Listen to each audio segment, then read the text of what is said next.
You take them off, the color comes back like, The no! No! She's like, he's not gonna do it. No man ever gonna do it. I gotta do it myself. Hola Mi Gente! Back again, another episode of Raices. podcast. Yes. Episode 6? 6 or 7? No, 7. Episode 7. That's crazy. Yes, sir. My depression hour hits when it's like the night, like 7 or 8. Really? Have you not noticed? Like, I hit you up. Like, you hit me up like around then. I'm like, I just don't know no more. Adi. Go to sleep. How do you guys keep yourself positive? We really want to know. Some eat. 100 days of munch. Anyway. You know what? I think that is true. When I'm depressed, I don't eat. But you never eat, even when you're happy. So I don't know what you. So you've never been. Yo, that's so sad. Yo, yeah, I don't think I've ever been. Since I met you, that's crazy. Like, if you see me munching, it's because I'm happy. If I'm not munching, it's sad. That's sad. That's sad. For me, like, it's maybe because I'm about to be 27 also. So everything is just coming, like, it's coming to me. I feel like being 26 was a long year. Like, so much transformation. I sometimes, like, block everything, like, all the bad stuff. And then in the night, like, for some reason, I have good memory. And I think about the things I do, or, like, something just brings back a memory. I'm like, oh, wait, I was like that. Do you think it's trauma? I think it was trauma, or it's just, like, me, like, I try to ignore everything that I did. But instead of, like, coping with it and figuring out what was the reason. That's the reason. Last time we asked you if you had a good childhood memory, and you could not even think of one. So I guess it is true. Yo, forget Raices. This is trauma podcast. No, I just feel like we all do, but I have a lot of good memories. I think so, somewhere there. Again, like, I don't drink. I'm pretty sure everyone knows by now. We only drink electrolytes. We do, honestly. Like, please forget about alcohol poisoning. More like diabetes or something. Chill. I always carry one of these with me. Last time I was out, and somebody was like, why do you have that? And I was like, what? And they were like, why do you have that drink? Are you, like, hungover right now? And I was like, no, I just, like, always like to have one to stay hydrated. Yeah. I feel like everyone has such, like, a already mindset on this, right? Like, I kind of do it as a joke too, because it's like we don't really drink. That's true. When I first started, like, drinking these, because I go to the gym a lot, 100 days of sweat. Because usually in the beginning too, when I became my sober thing, I'll buy these too, because just to, like, for energy, be hydrated. Yeah. But I felt guilty, like I had just drank. Usually that was the thing. But buy those a lot. So it came back like memories and shit. Yeah. So, like, you feel like your body is like, it has that instinctive, like, oh, you're drinking this because you're hungover. No, actually, yeah, because I got on these when I went to Mexico. I always like to have a little bit, stay hydrated, get your skin glowing, especially for the people who don't like water. Why are you looking at me like that? I like water. Should I never see a water in your hand? I've never really seen a water. What are you talking about? You always have, like, what's it called? Un agua fresca, Yo, I wonder how my 27 will be. I'm very excited. It's gonna start different. Do you have anything, like, major that you want to accomplish? By the end of this year, I'm gonna be more fit. I think I'll eat more healthy wise. My studying habits, managing things. That's always been an issue. More with emotions too. How to control my emotions and how not to overthink. When overthinking, the littlest thing can become something big when it's not. I want to do vending, then I want to do photo shoots. And still I have school. And then I have my full-time job. So I have to know how to manage all of that. And it's easier because I love doing everything I do. It's just how myself keep myself calm during situations or moments that seems a little tough, when you can find a solution to everything. For sure, I feel like we'll have better equipment by the end of the year for our podcast. We'll get you another little chair. Oh, another little chair. Nah, I think I got used to this too. Better for my back or something. Mm-hmm. Fix my back. Quasimodo. Twins. Yeah. Stay sober. For sure. That's something I still want to be. That's good. I really like the person I'm becoming because of that. This is too soon to tell. Yeah. Because what is things it like? Change like that. 5 years of drinking is not enough to fix. Like, a couple months is not to fix. It's not enough to fix that. Yeah, you have a long road to go through. What's time? What about you? What are your goals? I think my goal is to do more photo shoots, get on the billboard. I swear people want to be like, and do more of my own art, more canvases, acrylic, paintings, and get back into the art. Something that's gonna be fun. We're gonna travel for the first time together this year. I'm scared. Yo, that's something like, yeah. I've always traveled, but like with girls, girl trips, like girly girl, like being around girl energy. You, nah.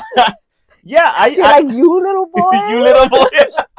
No, it's gonna be nice, but it's like we're gonna be with teams now. Just gonna be me and you. No, yeah. But this one is gonna be different. It's gonna have our team, and I think also this trip is going to be with a purpose. Yeah, it's not just, oh, we're going there to have fun. And the people we're gonna meet, it's just like, whoa. Sometimes, just like talking to them, getting to know them, it's got a whole different mindset going over there. A lot of our creators are online, we're like posting or whatever, and like you see like people posting and stuff, but when you actually meet them, I feel like that's when things like change. Like you feel that connection a lot more, you feel that support, you feel like you can talk to the person a lot better.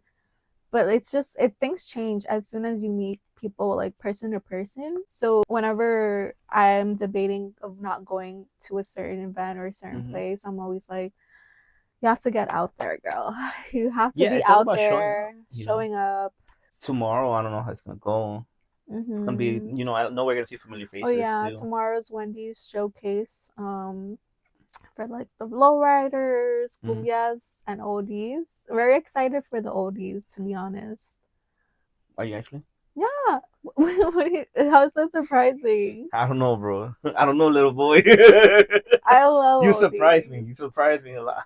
Like, yeah. I think that's the only thing we have in common with music. No, we both like oldies. Yeah. Cause everything else. Yo, bro, I'm One Direction. She's like, what? Yo, you don't like. That's all you need to know about his music. So, we got a couple questions. Content creators' ego. How bad is it in the East Coast? I mean, I haven't seen anyone with a big ego. It's just like, you have to understand if they don't really like want to mess with you, don't want to mess with you. But and then most of us are always there for each other when it comes to need. Yeah, I think, sometimes you get off on the wrong foot with certain people, and it is what it is. You live and you learn. You also have to like find your group, find your people. So that really makes a difference. Once you find your niche, like, your little group of like friends and creators and people to support each other, and you'll feel that vibe right away, you see who's who, Egos are definitely there. I will not say that they are not there because that is a lie. But I think you just need to like learn to maneuver.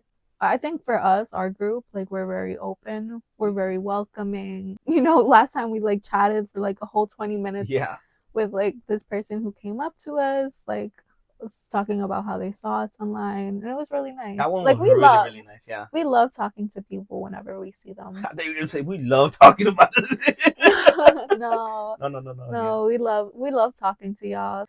Then we got like some other random little questions. What's your favorite color? Yo, what's some of these whack ass questions? What's your favorite color? Yo, what's your favorite color? That's why I left the good question for the first. First, that was the only good question? Wow. What's your favorite color? Can I guess it?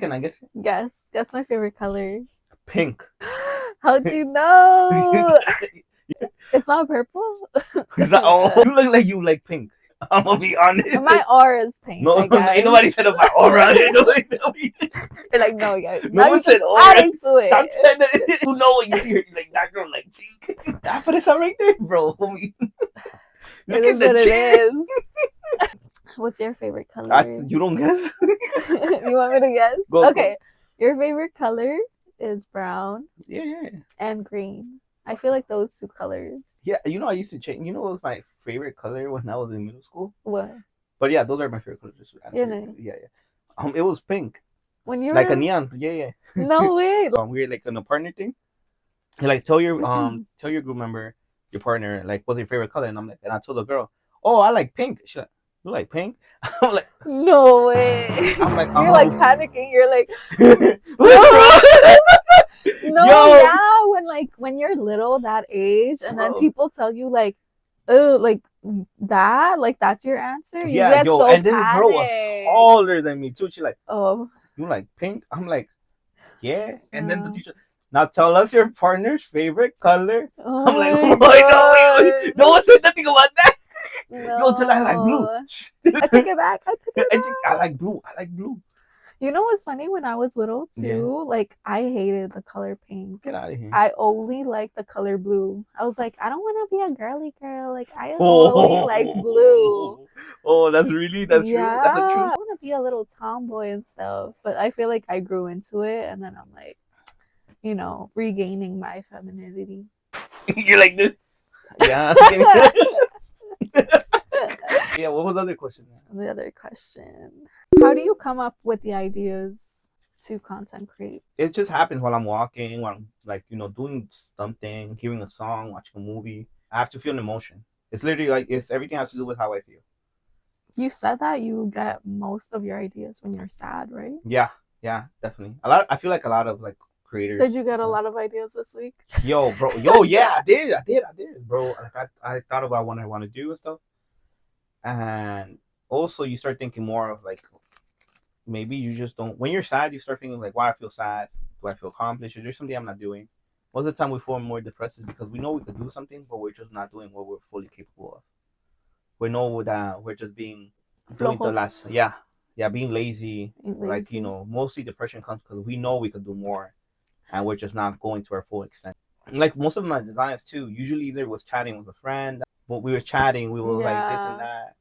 Like it's a joke and all of that. I feel like social media also like just feeds into us too. Like whatever you see on your feed, it can also make you think of different ideas. I think I got a lot of my inspo from social media. Oh yeah. Yeah, because I don't really watch TV or leave my house. I feel like I also get a lot of ideas like talking to friends and stuff. Like whenever we have chats, I feel like things just like come. I wonder what's next. I feel like we surprise them every single time with everything we do because they're never ready. So? Yeah, because we do things like we post all of that, but they never know what's going to be next because you have your own personal things that you post also and you create. So most of the time, sometimes you're doing some con tiempo thing, but then some others you obviously are doing your own content. So you're like, oh, what are you going to post today? Your thing or your con tiempo thing? Like what's next? And I feel like that's really cool. Even for me, I'm always excited. Like by the time it hits 11, I'm like, I know what to do. What is that? You're like, if she didn't post, she's going through it. And then I have my own stuff that I like to post. I feel like I haven't done most of my personal things. Yeah. I really feel just because I haven't had time for that. Or I just haven't been in that type of mode where I want to. Usually my things are a little bit depressing. But also we're all just busy. We're all busy. I think right now you're more focused on con tiempo and the events that you have right now. And it's the crazy thing is we just started with one. Ari, like you gotta think about it. We just do that engagement night. Now we're having a Huapango night. Plaza, shout out to Nieves. Thank you for having me as a vendor. And we love the things that you do, how you bring the community together over there. It looks like everything you do is you really love it. And also shout out to Chunky Monkey, Luigi, for helping and bringing all the grupos. They were amazing. And it's like you're making a space for young talent and for them to show that they have a voice and the talento that they will have and how talented they are too. Do you ever feel like dreams mean something? Yeah, I always think the dreams that you have are the subconscious mind working, but I feel like dreams come to life sometimes. Oh yeah. Yeah. Where I'm like, I dream something and then like I end up like experiencing it. I've had a dream, like it felt so real. It was like me having alcohol, like drinking, and how I was scared that because I was like I drank it and then I felt bad because I'm like my 1 year like promise, like that's it. I broke it within 6 months. The next day, like that very morning, I woke up all sweaty, like drenched in sweat. Like I felt so guilty, and then I was like, whoa. Like I really thought it was real. That goes to being like my subconscious, like being scared of me going back, or like me, like or maybe it's just alcohol was wrong too. It could definitely be that. It's been what, like 6 months or so when that happened? It's been 8 months. No, but when that happened, it was like fairly right. Yeah, it was just like 6 months. I know, like if you have dreams that your tooth falls off, it usually means that there's gonna be a death in the family or like an ending to something. But then sometimes I think right now I'm having a lot of dreams like that because of my teeth. Oh, your teeth. Yeah. Oh yeah, they're almost gonna come off. How you feel though? Let me see. Oh, it is already gone. Okay, Becky G. Damn. Yeah, the gap is gone. Damn. I think they're gonna take them off this week. No way. So it's gonna be my last day. I wonder how you look though. Like, would it change your face? I feel like it would. Yeah. Do you think it'll change your personality? Is that a thing? I don't know. Maybe I'll be more bitchier. I mean, more than you are now. They take them off. It's that yellow. Oh my god. Yellow square. No. You think it's like that? Nah, right? What? They have like yellow dots. No, they're definitely stained though because of the glue and stuff. So they have to like clean them. You're like gonna mess them a bit or like that. Yeah, just recently started to get more comfortable with them on, and it's like as soon as I get comfortable, like they're gonna take them off. So I'm like, whack. That's always like that. That's life, you know. Just when you get used to them. Yeah. Yeah, guys, it was that funny moment. Thank you again for another episode of Raices Podcast. Yes. We'll see ya next time. See you next time. Done. We're done. Go.